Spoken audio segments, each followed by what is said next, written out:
तो दोस्तों आज के हम इस वीडियो में बात करने वाले हैं अपने बिहार में स्थित शेरशाह सूरी के बारे में।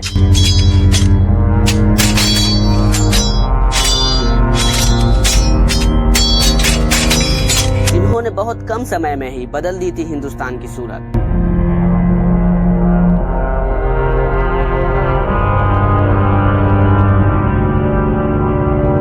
शेरशाह सूरी की गिनती उन बादशाहों में होती है जिनके साथ इतिहास ने कभी न्याय नहीं किया।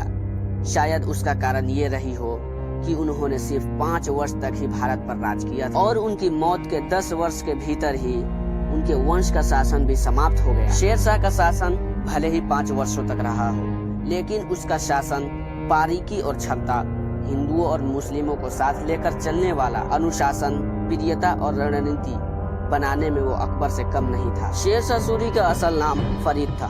उन्होंने मुगल सेना में काम किया था और बाबर के साथ 1528 ईस्वी में उनके चंदेरी का अभियान में भी गए। बाबर के सेना में रहते हुए भी उन्होंने हिंदुस्तान की गद्दी पर बैठने का सपना देखना शुरू कर दिया था। बाद में शेरशाह बिहार के एक छोटे से सरगना जलाल खां के दरबार में उपनेता के तौर पर काम करने लगे। बाबर के मौत के बाद उनका बेटा हुमायूं बंगाल जीतना चाहता था, लेकिन बीच में शेरशाह सूरी का इलाका पड़ता था। हुमायूं ने उनसे लड़ाई करने का मन बना लिया।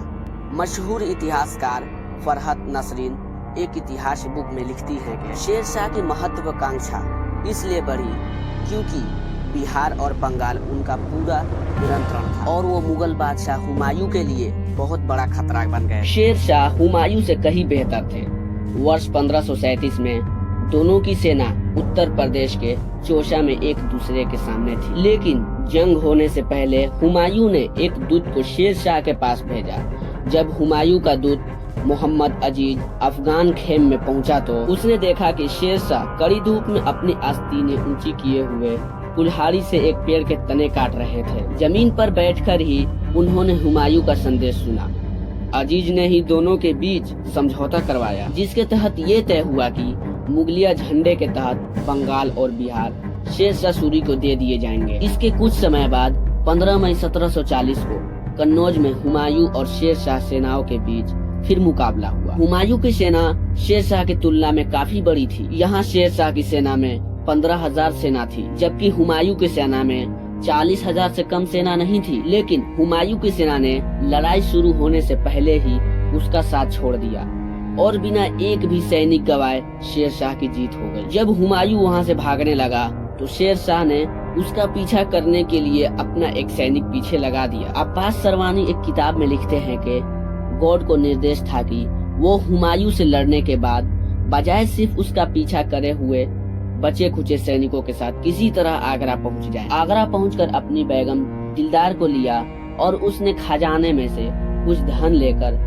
मेवात के रास्ते लाहौर की तरफ रवाना हो गए। कुछ दिनों बाद शेरशाह भी आगरा पहुंच गए। फिर उन्होंने ब्रह्मादित्य और खवास खां दोनों को हुमायूं के पीछे लगा दिया। हुमायूं के पीछे लगाना उनको पकड़ना मकसद नहीं था, बल्कि उसे हिंदुस्तान से खदेड़ना था। हुमायूं किसी तरह लाहौर पहुंचने में सफल रहा। वहां वो करीब 3 महीने रहा, क्योंकि उसके पीछे भेजे हुए शेरशाह के सैनिक बारिश के कारण आगे नहीं बढ़ पाए। शेरशाह को पूरे हिंदुस्तान में सड़कें और सराय बनवाने के लिए जाना जाता है। उन्होंने सड़कों के दोनों तरफ पेड़ लगवाए क्योंकि सड़क पर चलने वालों को छाया मिल सके। उन्होंने 4 बड़ी सड़कें बनवाई, जिसमें से सबसे बड़ी थिड़ाका के पास सोनार गांक से सिंधु नदी तक की 1500 किलोमीटर लंबी सड़क है, जिसे आज GTC कहा जाता है। इसके अलावा आगरा से बुरहानपुर, आगरा से जोधपुर और लाहौर से मुल्तान तक की सड़कें भी बनवाई। बस यही नहीं, उन्होंने हर 2 कोस पर लोगों को ठहरने के लिए सराय भी बनवाए। हर सराय पर 2 घोड़े भी रखवाए, जिसका इस्तेमाल संदेश मिलने के लिए काम कर सके। शेरशाह ने दिल्ली में एक पुराना किला बनवाया।